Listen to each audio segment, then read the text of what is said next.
edition of Sightings. A man has a frightening dream about an airliner. It just goes on its back and then goes straight down into the ground. Days later, the vision becomes a tragic headline. A mother yearns to know the truth about the murder of her daughter. I didn't put any connection together in the beginning at all. But only a psychic detective can fill in the blanks. It was a hit. It wasn't a random shooting. These people believe they have been cured of chronic debilitating diseases by the touch of this man's hands. Basically, I work on most of the cases after doctors have given up. This man withstands excruciating pain using the power of his mind alone. It's the odd example that one studies to find out what the boundaries of reality really are. While science searches for an answer in the extraordinary abilities of our pets. I think it's wonderfully important that the researchers and the neurologists can open their minds to something beyond just the medication.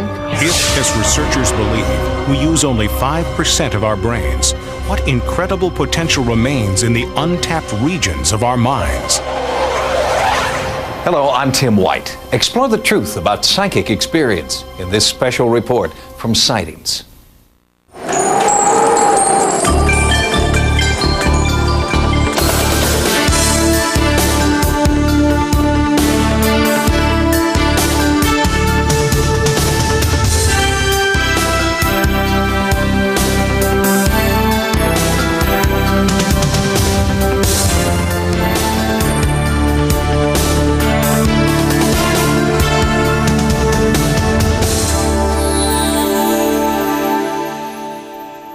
Has your intuition ever told you that the phone is going to ring?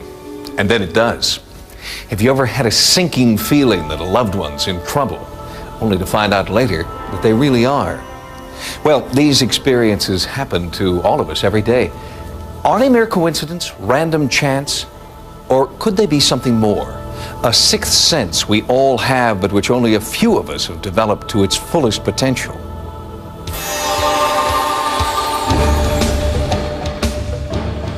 Ancient ritual and tribal ceremony.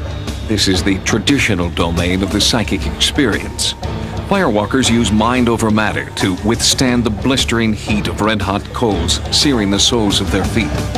In a Bengay ritual, men stab themselves with razor-sharp knives but do not bleed. In a mind-altering trance, these monks experience mystical visions. These are the images we associate with the extraordinary powers of the mind. The mystery of psychic ability has captivated people since the beginning of time. In the 1880s, the British and American Societies for Psychical Research began the first scientific study of paranormal phenomena, investigating claims of ghosts, hauntings, and life after death. The scientist most responsible for shifting the focus to the psychic abilities of the living was Dr. J.B. Rhine, who founded the Institute for Parapsychology at Duke University in 1930. Dr. Rhine brought parapsychology into the laboratory and popularized the phrase ESP to describe what he found. Well, it does really exist. The implications begin with the basic fact that ESP is non-physical. It shows that there's something that man can do that extends beyond space-time. Dr. Rhine also investigated and believed in the existence of psychokinesis, the effect of mind over matter. Rhine's work caught on rapidly with the public. It was the Depression era, and people seemed anxious for something to believe in. In fact, his ESP theories were so popular, countless fakes arose to cash in on them. Even though my eyes are sealed, I shall read a newspaper. This is a feature picture page. At the top of But Rhine's work was considered fakery too, by mainstream scientists unwilling to accept his controversial theories. And without concrete proof, the public's interest in ESP soon faded. And it's fine to be high. It lay dormant for 30 years until the 60s counterculture sparked a resurgence of interest. It was a time, once again, when people were actively seeking new answers. The big name in the field was still J.B. Rhine, only by now ESP was taking on a new name, Psi, the Greek letter denoting the unknown. But when the 60s era ended, so did its fads, and widespread interest in parapsychology waned once again. 30 years later, we're looking back at 100 years of our own research and that of experimenters worldwide, and looking forward to a new millennium, where researchers tell us ESP, or psi phenomena, could simply be part of our everyday lives. Paranormal researchers believe that we are all born with psychic ability, but that time and training in a nuts and bolts bottom line world gradually overshadows our sensitive psychic side. Researchers are working on methods for bringing latent ESP skills to the surface, and they're finding that environment plays a key role. Experts believe that ESP may be strongest at night. Throughout history, night has been a time of mystery, eeriness, and the supernatural. But many researchers believe that it's more than just myth, that we are more susceptible to psychic experiences late at night. There's something different about the brain during the nighttime that allows psi phenomena to occur. The brain becomes electrically active, specifically between midnight and 4 in the morning, and telepathy and clairvoyant cases become more likely to occur. Besides time of day, there may be other environmental factors that create conducive states for psychic impressions. There's another entirely different line of research that's relating certain ESP events to physical phenomena such as the geomagnetism of the Earth. It even penetrates the house, penetrates through your brain, and we now know that certain individuals are sensitive to geomagnetic activity. They're also more prone to experiencing and reporting psi phenomena. Magnetic fields aren't the only physical properties that may affect ESP. Some researchers think weather, or more precisely, fluctuations in weather, may also produce conditions of heightened psychic sensitivity. But the most dramatic correlation between weather and ESP has come from those who have had a close encounter with lightning.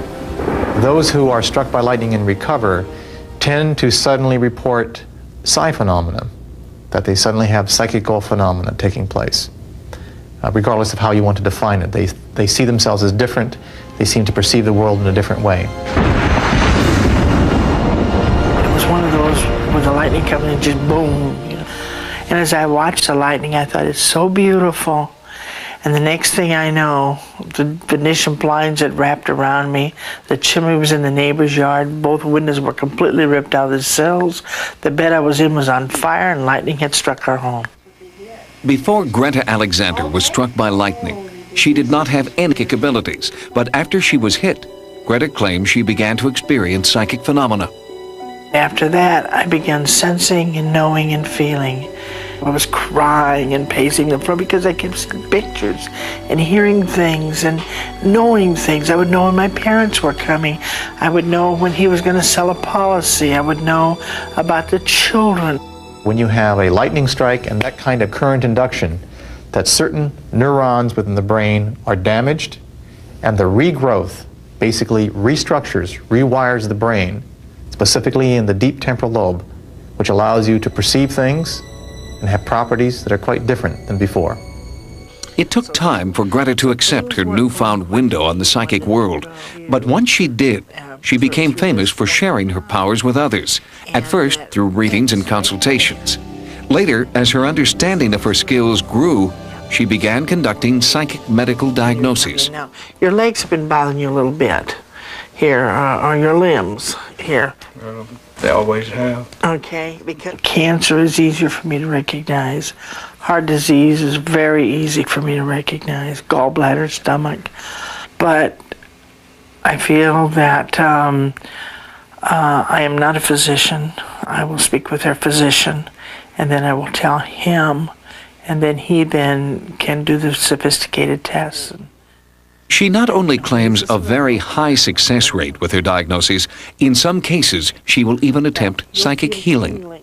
I feel that what the mind can conceive, the body will achieve. And the brain is in a constant process of knowing. We have not scratched the surface of what the mind can do. Whether or not Greta Alexander has extrasensory perception, a fateful lightning strike 30 years ago did change her life forever, triggering abilities Greta feels we all have. I think their abilities, everybody's got it. Everybody can play chopsticks. I can just happen to play Chopin.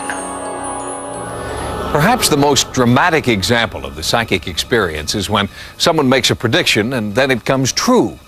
Parapsychologists call it precognition. In 1979, David Booth, a man who, unlike Greta Alexander, did not consider himself a psychic, had a series of recurring nightmares. In his mind's eye, he saw a crash, an inferno, death. And then he saw it on the evening news. May 25th, 1979, the date of one of the worst plane crashes in history. A DC-10 took off from Chicago's O'Hare Airport, flew a half mile, then suddenly turned on its side and slammed into the ground, exploding on impact.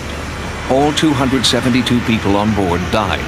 But perhaps the greatest tragedy of all was that it could have been prevented, because this deadly crash happened exactly the way one ordinary man had dreamed it would. The important thing here is that this is one of the few cases, the only one I've ever known about, where somebody who had a dream came and told somebody in authority or in advance instead of after the fact. That man was 27-year-old David Booth, a rental car manager from Cincinnati, who kept having the same disturbing dream. On the morning of May 16th, I had a dream, and I look up in the air and there's this great big jet, and it wasn't making the noise that it should. It starts to turn with the wing going up in the air, and it just goes on its back and then goes straight down into the ground and it explodes. I can't even describe the type of explosion that it was, and the terror, just that instantaneous terror that just struck me right then. In his dreams, Booth always saw the logo of one specific airline. After having the same nightmare 7 nights, Booth contacted the FAA. I said, well, is this a prediction? He said, no, it's not a prediction, it's just disturbing.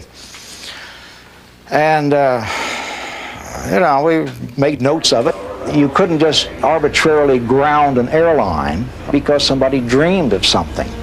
On Friday, May 25th, that was the 10th night that I had the dream. I woke up. All the emotions that I had been having were still there, except I knew that that was it. That was the last time that I was going to have the dream.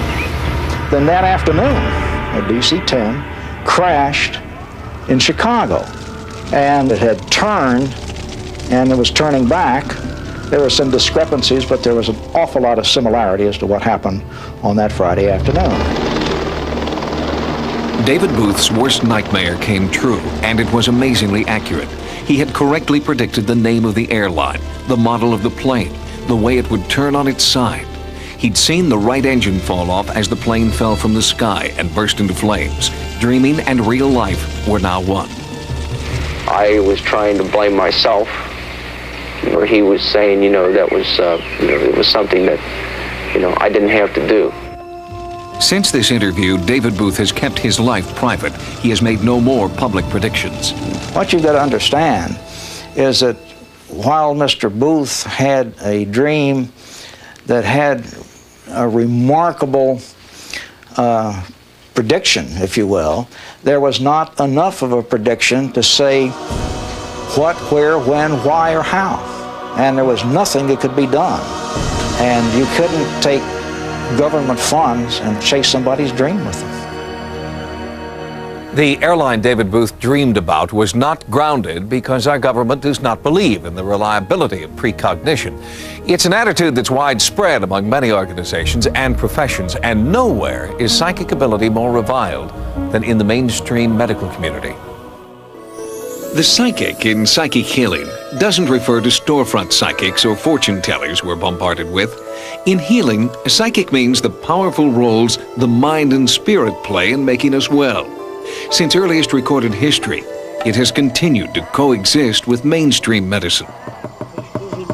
In primitive cultures, shamans are the sole healers in their community.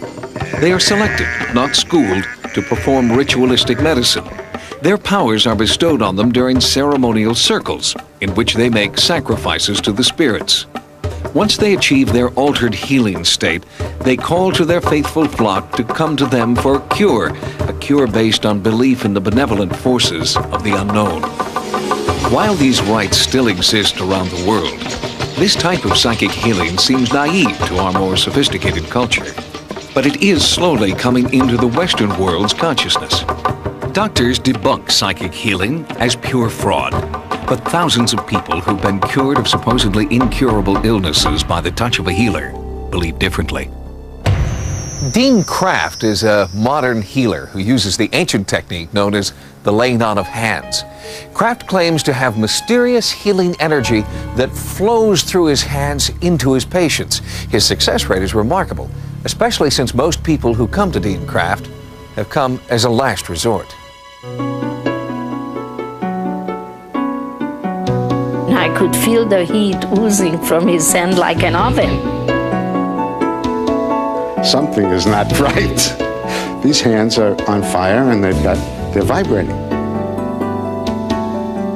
How does it work? I don't have any idea. Does it work? It does. Then this friend of mine took me to lunch and sat me down and said, there's no reason why you should be in this pain. Dean Kraft will heal you. He's real.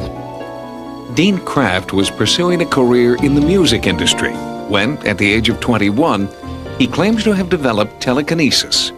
During one of these demonstrations, or showing off at the time, my brother-in-law got this headache while he was watching this, and my first response was to go lay hands on his head. Which I did, and of course, his headache went away, and I didn't really think much of it at the time, and I started laying on of hands, and that process is pretty intuitive. It's not a planned process. Once I start laying on of hands, it's sort of my hands go to areas, and I sort of follow them. What else goes on is I start to visualize, and it's like if this tumor is the size of an egg, I start to picture it, and in my mind, I try to see it get smaller.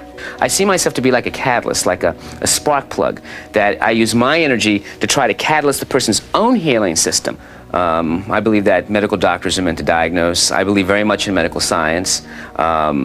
And basically, I work on most of the cases after doctors have given up. With his hands, Kraft has been able to effect many positive changes in his clients' medical conditions. Even the medical establishment accepts his amazing healing powers. I've seen patients who are paralyzed get up and walk. I've seen people who have cancer no longer have cancer. I've been watching this happening for 12 years. A study by Howard University found that 40% of Dean Kraft's patients show a definite improvement in their medical condition. Even more remarkable are the results of experiments Kraft has done in a clinically controlled environment. Using his laying on of hands technique, he has effectively lowered the blood pressure of laboratory rats. Kraft has also been able to destroy cancer cells, called HeLa cells, in a test tube. But the nature of his power is still a mystery. We know that it can affect things, but we haven't been able yet to determine what is this energy. Energy is a very loose word. I don't even like the word energy. It's a very loose word that's used. But it's the best one, I guess, to describe something that's some type of transference that's taking place. I had very bad sciatica for about a year and a half. It was equivalent to having your teeth drilled on constantly. That's really what the pain was like, what it got to. I couldn't drive because I couldn't press my right foot down on the gas pedal or brake, so I had to have someone drive me. I was seeing a chiropractor constantly, and that would alleviate the pain for about an hour, and then it would just slowly come back during the day. And I was basically in tears most of the time, and my quality of life was nil. Then I went to see Dean, and I remember thinking, well, is this going to work? And after one session with him, I was healed forever and ever. In 1985, Nelda Buss was diagnosed with ALS, amyotrophic lateral sclerosis, better known as Lou Gehrig's disease. It was my birthday. I was 43 years old, and they told me I had Lou Gehrig's disease. Well, they actually said amyotrophic lateral sclerosis, and I still wasn't real sure what that was. ALS is a medical mystery. There is no known cause and no known cure. The established medical profession, they just said, goodbye, see you, have a good life, live it to your fullest. The disease inevitably progresses from partial to complete paralysis of all the muscles in the body. She just kept getting progressively worse, and I guess from the time she was diagnosed until she was basically an invalid was only about 6 months or something. In the final stages of ALS, Nelda had become a quadriplegic, unable to move, but mentally alert and aware that she was about to die. I gave away most of my good clothing that I had, and I had my dress all picked out for what I was to be buried in. Then Nelda heard about Dean Kraft. And it was just such a relief to talk to him. I said that the doctors say there's no hope, and he said, well, that's not always true. Kraft did his laying on of hands for 3 months, and then they had a small but significant breakthrough. In May, Glenn was showering me and I could move my toe, and that was so exciting. After her toes, Nelda slowly regained movement in her fingers, then her back muscles. Soon she could control her hands, then her arms and her legs. Nelda worked very hard on her own physical exercise regimen, in addition to treatments from Dean Kraft. Her family videotaped her progress over the course of a year. It's wonderful to see her and her family being together and enjoying life together. Words cannot express the feeling that one has when this happens. Okay. How's that? Everything has changed. She's back and she's doing more than she ever did before. I mean, it's great to have a mother. As doctors begin to open up to the possible benefits of psychic healing, other professionals are following suit. Police and law enforcement authorities are now beginning to allow psychic detectives to provide clues in unsolved cases. Psychic detectives have played an important role in the still unsolved murder of 18-year-old Caitlin Arquette. She was gunned down behind the wheel of her car in Albuquerque, New Mexico in July 1989. At first, police believed Caitlin was the victim of a random act of violence. But as investigators delved into the case, they soon realized there was nothing random about this murder. Even the most seasoned detectives were stunned by the strange twists and turns in this case.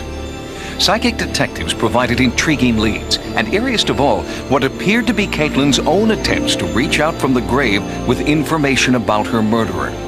Crucial details allegedly from beyond directly paralleled those in a murder mystery written by her own mother. Under the pen name Lois Duncan, Lois Arquette is a successful mystery writer whose novels are filled with intrigue and terror. But there was no greater horror for Lois than discovering an uncanny link between details of her daughter's death and one of her own novels. I didn't put any connection together in the beginning at all. It wasn't until one thing after another began to occur that I suddenly realized that I had more or less written the story of our own true life horror story. In Don't Look Behind You, I based the personality of my heroine April upon Kate. April was chased by a hitman in a Camaro. That book was published in June 1989, and in July 1989, Kate was chased down and shot to death by a triggerman in a Camaro. The most shocking thing of all to us was that when we read in the police file the Hispanic man who was arrested, his name was Mike, everybody called him Vamp. And in Don't Look Behind You, the hitman who chased down April was named Mike Vamp. As police probed Caitlin's brutal killing, they discovered the young woman had a secret life centered around her boyfriend, an alleged gang member believed to be involved in illegal activities. But investigators were unable to establish a direct link between either the boyfriend or his gang and Caitlin's murder. With the police department at a dead end, in desperation, Caitlin's mother turned to local psychic Betty Minch. I rang the doorbell, and this middle-aged woman answered the door, and I looked at her. I had an instant feeling that I knew her. It wasn't that I'd met her. I had invented her. She was physically identical to Ann Summers, the psychic detective in my book, The Third Eye. Betty Minch considers herself a bridge between the living and the dead. Minch claims she can pick up messages telepathically while in a meditative trance, channeling the words of the dead through the keys of her typewriter. Usually I get a lot of color moving in my head, Then out of that, sometimes there will come maybe an image. And that's when the words seem to want to start pouring into my head. There was a very clear contact with Caitlin. She was right there. We had the idea that Caitlin was in some kind of trouble, that there were other things going on that the family wasn't quite aware of. Amazingly enough, it appeared that Caitlin was conducting her own murder investigation from beyond the grave. Some of the messages Betty Minch claimed to be receiving provided police with important new leads. Investigators soon received an anonymous tip from someone who'd seen one of the Crime Stoppers posters the Arquette family had placed around Albuquerque. Arrests were made that proved psychic Betty Minch had been dead right. She told us that the people who were arrested would have been driving a lowrider car. There would be 2 men in the front seat, 1 in the back seat, that there would be no eyewitnesses, but that arrest would be made because the men would be heard bragging, that our best help might come from somebody in the media, and she identified who that person would be, an investigative reporter named Mike Gallagher. But there was insufficient evidence to hold the 3 suspects, and they were released. Desperate for more evidence, Lois contacted Noreen Rainier, a well-respected psychic detective from Maitland, Florida. Working with a police scout, Rainier attempted to create a drawing based on impressions she claimed to be receiving from Caitlin. I have to get their scent. I have to pick up their vibes. And somehow something personal that was on at the time of the crime gives me more information. I can pick up the scent of Katie psychically. During Noreen's session, Lois listened in on the phone from 900 miles away. I was sitting in Albuquerque knowing that Noreen was doing this, and I knew what the alleged trigger man looked like because he'd been arrested. I was trying to concentrate on Kate, and I was saying, tell Mother why you were killed. Was it a random shooting, as the police think, or was it something else? Send me a symbol, send me a message through Noreen Rainier. And the picture Noreen sent me was a sketch of Mike Vamp, the hitman in Don't Look Behind You, exactly as he appeared on the jacket of the British edition of that book. Everything was there, even the little scar between the eyebrows. It's like seeing something had been copied from the jacket. And I just started to shake. I couldn't stop shaking. Lois was shocked. Caitlin had been the only member of the Arquette family to see the new book jacket of the British edition. I just was very confused when she was telling me I got some man on a book jacket. I'm saying, what are you talking? But then it made sense. Kate was telling us it was a hit. It wasn't a random shooting. It was a planned killing. It wasn't random. And that's what we needed to know. Even more startling is a tape recording Noreen made as she supposedly channeled Caitlin's own description of her final hours. It's Noreen's voice, but Caitlin's words. I'm meeting somebody at a shopping center with a C in it. I went up the hill towards the north to that big place up there, to this, I want to call it the Desert Castle. There's just an important person there that I'm not supposed to know is there. I saw things that I shouldn't have seen. They had to make sure that there was no way I would ever talk. And this was a way of silencing me. My crime that was committed against me was to silence me. I'll never be silenced. I'm not a bad person. I'm just young, and I just was curious. I was a good daughter to your mother. I told you almost everything. Almost. The incredible revelations from psychics Minch and Rainier prompted Lois to write Who Killed My Daughter? And while the police have not yet solved Caitlin's homicide, Lois is encouraged by one psychic message Betty Minch believes she received. She said that Kate was sending a symbol, that the symbol was a wolf with a collar around its neck, its head jerked back, and the message was that Kate was very sure that the wolf who had been after her was soon to be caught and collared. The message was particularly significant to Lois, who originally entitled her book, One to the Wolves. I couldn't explain any of this. All I could say to myself was, it's happening. Somehow it's happening. I have now come to believe that there must be some kind of transition point where it is possible for the dead to communicate with the living, perhaps when they have some very, very strong message to get across. I think Kate was killed because she was getting ready to tell the truth, and she couldn't do it herself, and now she wanted me to do it for her. Lois Arquette is hoping police or psychic detectives will soon find out what horrible facts Caitlin knew and who stopped her from telling the truth. It's clear that the last great frontier yet to be explored is the human mind. Even after a century of astonishing scientific and medical advancement, we still know surprisingly little about the brain.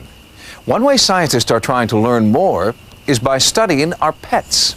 Pets could be helping here, helping people with epilepsy. It's a condition characterized by frightening, uncontrollable seizures. In the Dark Ages, epilepsy was thought to be the work of the devil. Today, we've abandoned those outdated ideas that people with epilepsy are under satanic influence. But there are genuine mysteries associated with epilepsy, and medical experts are turning to dogs for some amazing new ways of understanding this misunderstood neurological condition. Angie Barnum knows the incredible supernatural power of a seizure alert dog firsthand. For the last 10 years, Angie's dog Sheba has been warning her of potentially life-threatening seizures before they happen. She paces and whines and jumps on me if I'm not paying attention. She's constant. She always knows. Angie's seizures were so unpredictable, she was confined to a wheelchair. In 1983, she sought out a program that was matching dogs with disabled owners. At first, Angie was attracted to a Labrador, but Sheba proved she could do more than just fetch. Angie went into a seizure, and the yellow lab just ignored her, and Sheba keyed into it, completely ignored me. She went straight to Angie, and we stood around in fascination watching this dog fixated on this girl. Angie adopted Sheba, and the two became inseparable. Angie discovered that Sheba's special gift wasn't just an isolated event. I was out playing with my friends, and she started pacing and whining, and I thought she was just acting up, and I went home, and a few minutes later, I had a seizure. Come here, Sheebs! Sheba was so accurate in predicting seizures in advance that Angie gained enough confidence to leave her wheelchair behind and compete in gymnastics, with Sheba at her side. She lets me know before I have a seizure so I can get down off the equipment. With her, I can know I'm going to have one, and I can get down before I hurt myself. In 1987, Angie won a gold medal in the Special Olympics, and she gives a lot of the credit to Sheba's extraordinary ability. But Sheba is not unique, according to Raina Berner of the Epilepsy Institute. We had people calling up all the time saying, I know you're going to think I'm nuts, because they didn't know who they were talking to, but this is what my dog does. One of those reluctant callers was veterinarian Liz Rudy, who has had seizures for 10 years. Liz noticed that before her seizures, her dog Ribbon would stare and lick her hands. I didn't really tell anybody or talk about it because it seemed too strange to be believable. But Ribbon alerted consistently for 9 years. Before Ribbon died, Liz got a new puppy named Raisin. I got her to see whether she could pick up this behavior from Ribbon. I didn't think it was something that was real likely, but I thought it would be interesting to see if one dog could do it. Raisin turned out to have the same uncanny ability. Early on, she saved Liz from a potentially fatal situation, alerting her to an oncoming seizure while Liz was in the shower. While we were recording this story, Sightings crew members noticed Raisin was paying particular attention to Liz. Then it started. First, the intense stare. Then Ribbon tried to get Liz's attention. And finally, the barking started. Liz's seizures aren't violent. Instead, she seems to slip away from the world around her. Ribbon instinctively stays by her side, protecting her for the duration of the episode. Does Ribbon have a unique ability to detect seizures, or is Liz somehow giving off subtle clues about her condition? When you have a phenomenon like this and you want to do a scientific investigation, the first thing to try to determine is whether in fact the phenomenon is bona fide or not. Neurologist Dr. Douglas LaBarre assists the Epilepsy Institute in their study of dogs like Ribbon. Liz is a participant in this research. Here, she's hooked up to a brainwave monitor that can detect the onset of a seizure. The Institute is also compiling statistics based on a survey sent out to pet owners who do have seizures. A substantial portion are reporting some type of alerting behavior. Some experts speculate that the dogs are detecting seizures through their acute sense of smell or by their acute awareness of certain body movements in their owners. But then why is it that only certain dogs seem to have the ability to detect seizures? Animal behaviorist Peter Borschel is studying the phenomenon. If we can learn what the dogs are capable of doing, how they can pick up the pre-seizure signals, then we can have a way of screening dogs, trying to find out if there's a breed difference, picking dogs that are good at it versus those that aren't. Come on, where's Jessie? 10-year-old Jessica Lindgren has up to 5 seizures each week. Her mother Leslie is working with their dog Trina, training her to help Jessica during her seizures. I think it's wonderfully important that the researchers and the neurologists can open their minds to something beyond just the medication, just the office visits, just the tests. I think it's great. Jessica doesn't need science to explain why her dog is special. I go like this, and then Trina licks my face like this. And then that's her way of saying, "It's okay, Jessica." Is there a paranormal connection between some dogs and their owners with epilepsy? Medical doctors would say no, but they're still at a loss to explain why. It is a mystery that science can't explain, but researchers continue to study the phenomenon, working toward a more complete understanding of the strange and wonderful connection between people and animals. We don't know why dogs like Sheba and Raisin can predict seizures, but they do. Until science figures out why, we can only judge the value of their psychic ability by the results. Dorothy Allison is one of the world's most respected psychics, not because we understand how she does it, but because Dorothy, too, gets results. For 25 years, Dorothy Allison has been involved in over 4,000 police cases, solving murders and finding over 100 missing persons.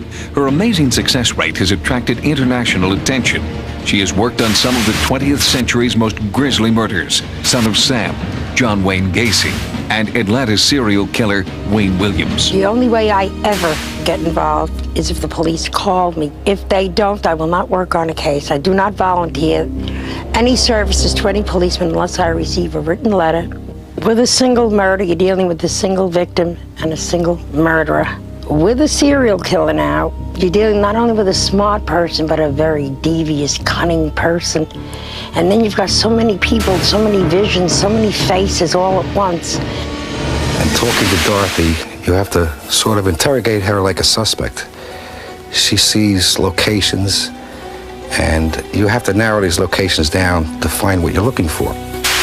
When the bodies of 33 young men were found in the crawl space of John Wayne Gacy's house in Chicago, Dorothy Allison was brought in to find the body of the one remaining missing boy, whose disappearance had started the investigation. She told Detective Joe Kozenzak he would find the body on April 9th, near a bridge by a river. I was sitting at my desk, phone rang, it was a sheriff from a small county near this bridge. And he said, "You better get down here. We found a body in the river down here. We think it's that boy you're looking for." And I looked at my desk calendar, and it was April 9th. My goal is to see how many killers can I knock down. It's like a game with me now. I love getting a killer. I really do. Although many police officers are still reluctant to admit it, there are many cases in which psychic detectives have provided important new leads and information. One such case occurred in 1979 when psychic detective Kathleen Ray helped police find the body of a little girl who'd been murdered.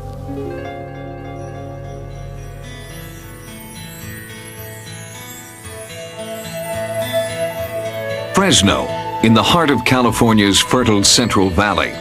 It's a place where you can still find tranquil family farms, but it's also a place where tragedy has struck. On February 3rd, 1979, 8-year-old Victoria de Santiago, her sister Eva, and their dog all vanished. What really happened that day is still just speculation, The girls were last seen together at a neighborhood store. The counterman said that he remembers the girls coming in and he told them to go out because they couldn't bring the dog in.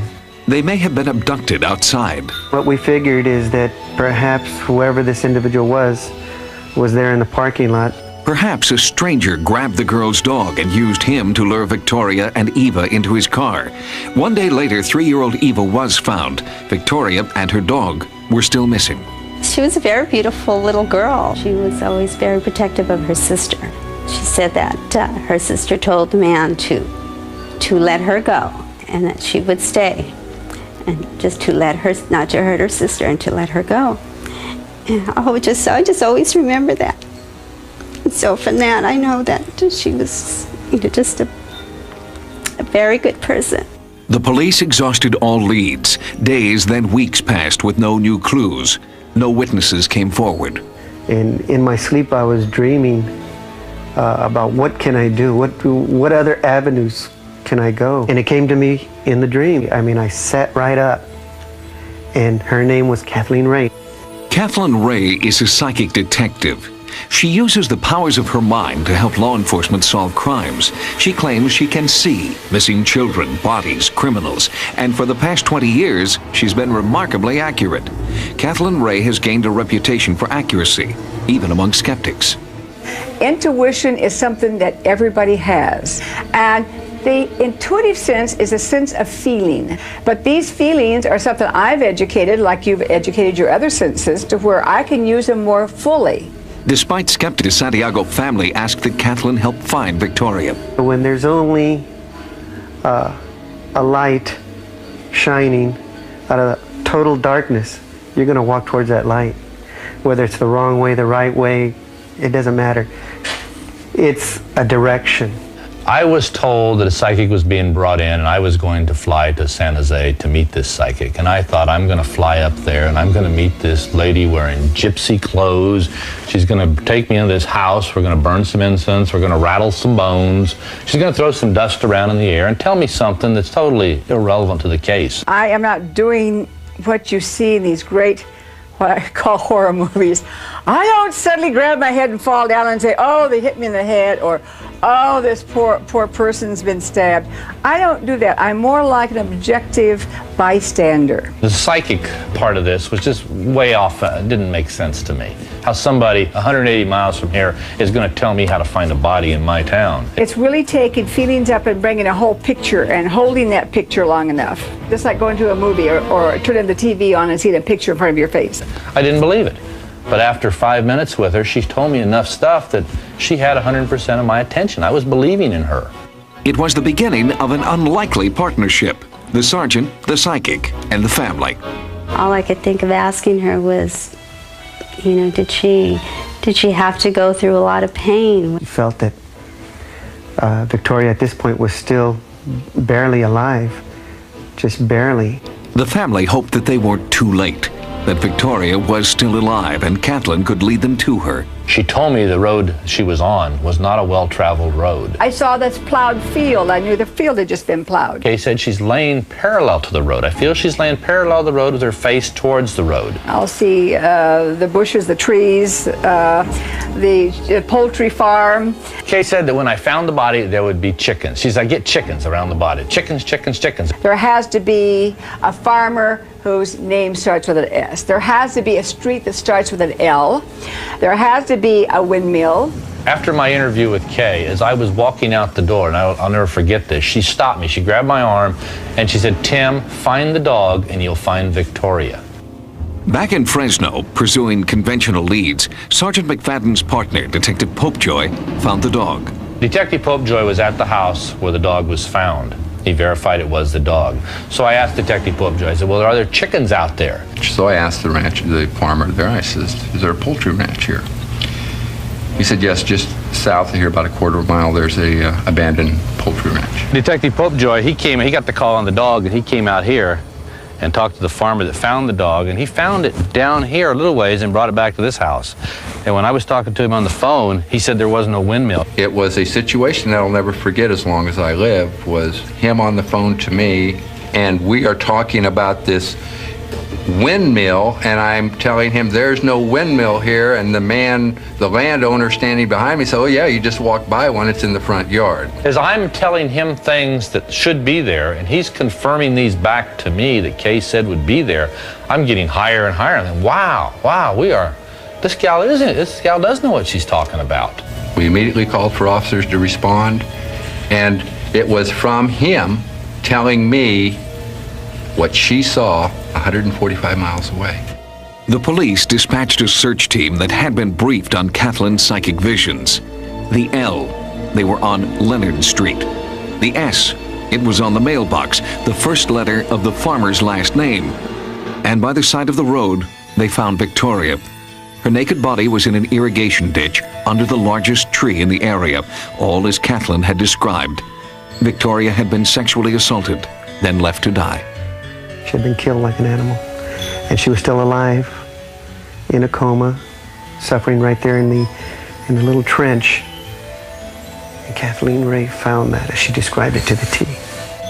After the body was discovered, Kathleen returned to her home in San Jose, and the police continued to search for Victoria's killer. But 13 years later, the murderer is still at large.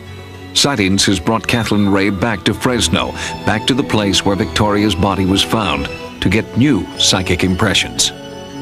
When I go to the man that did this, he has stubby hands, and their hands are a laborer. I don't feel like he's here anymore. I want to go further south to a town start with an S, and that he's working down there now. This man is not very tall. I would say, maybe 5'9". I feel this man has killed another child since then. There is a wife or a girlfriend he goes back to at times, and I feel like it's probably a wife, and he's not with her all the time. And she's frightened of him. I know she knows he's violent. He can be a very violent person. And had we had a drawing of him like I can do now with the police artist, she'd have recognized him on television. If you believe Kathleen Ray, this is a charcoal drawing of Victoria de Santiago's murderer. He killed Victoria, and Kathleen believes another child since then, and he's still out there.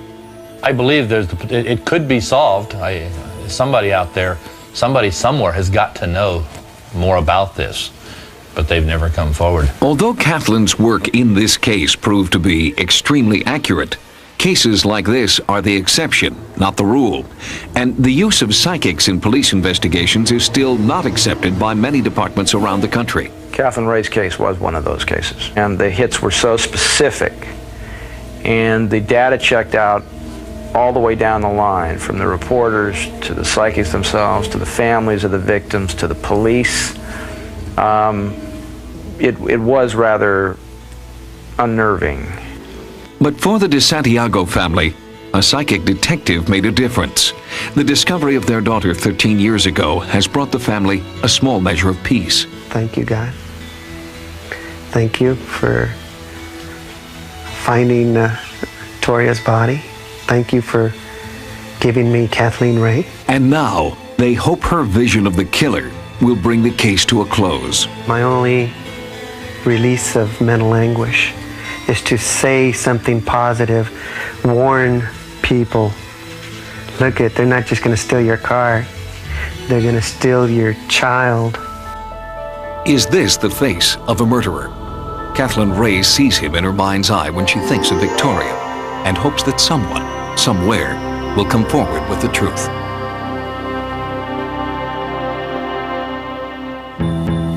And finally, a story about the most controversial of all psychic phenomena. It's called psychokinesis, or mind over matter.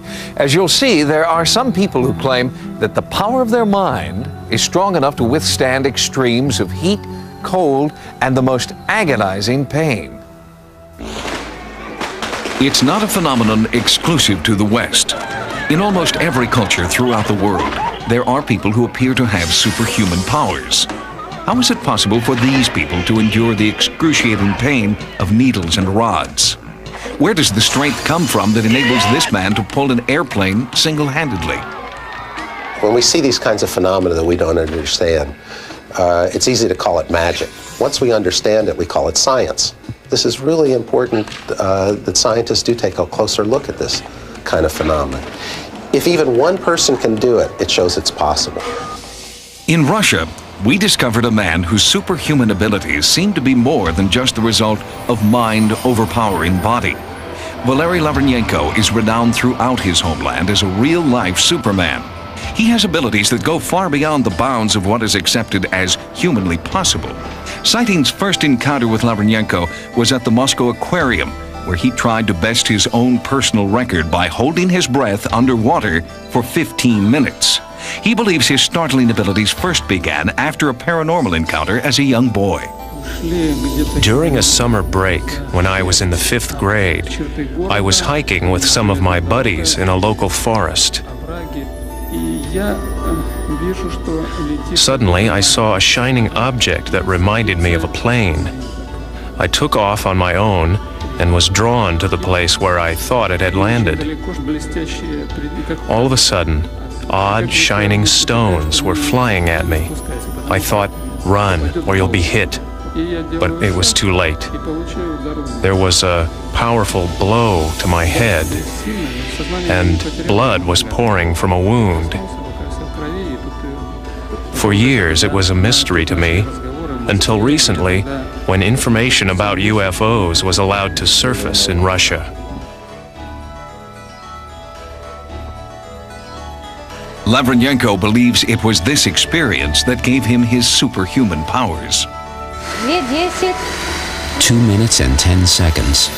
Lavrenyenko's constant companions are his wife Natasha and his son Edward.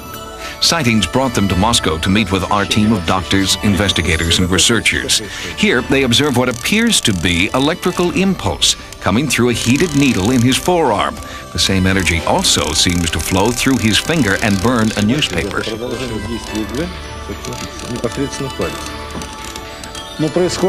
It's coming out not from his nail, but from his finger, from the depth of his body.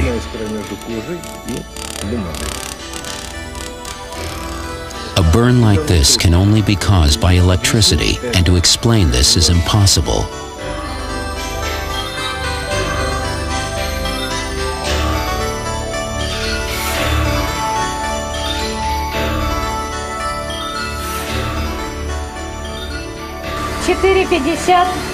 Four minutes, 50 seconds. On the outskirts of Moscow, at the central train depot, Lavrenyenko agrees to demonstrate another feat of strength and endurance.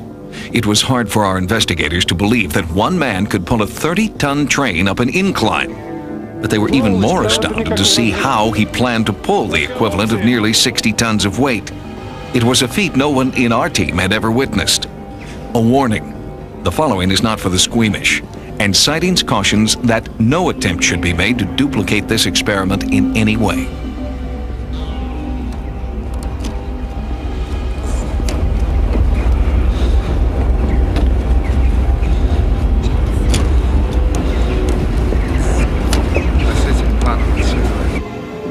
Using pliers, Lavrenyenko inserts two 8-inch wires through his forearms, and then attaches the wires to a rope that is connected to the train.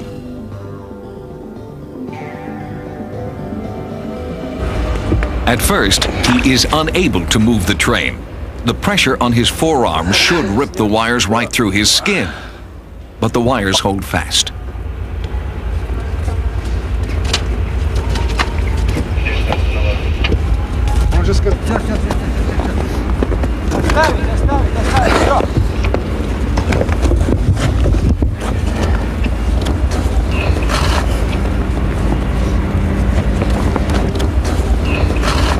Despite the fact that he is pulling the equivalent of 60 tons, Lavrenyenko barely bleeds, and the wires remain intact.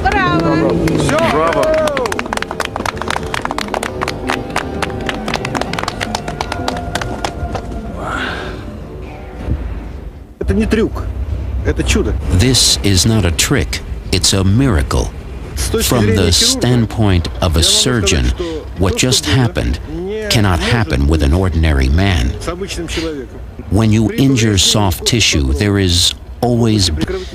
When the metal rod pierces the soft tissue, like we've just seen, there is always extreme pain associated with that.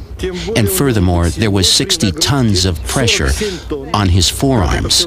How all that's possible, I just don't understand. There are lots of documented cases of controlling bleeding through the power of the mind. That's probably one of the last great frontiers in medicine. Right? It's not just a matter of pain control, but it's also a matter of controlling bleeding. All right? What kind of vasoconstrictors? How did he actually close off those blood vessels when that needle went through his arm?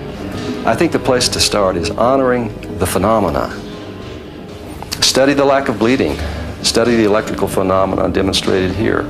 Study the ability of people to exist for long periods of time without oxygen. There's enough contained in any one of these phenomena to force a reevaluation of how mind and body work. After nearly 7 minutes underwater, Lavrenyenko began to surface.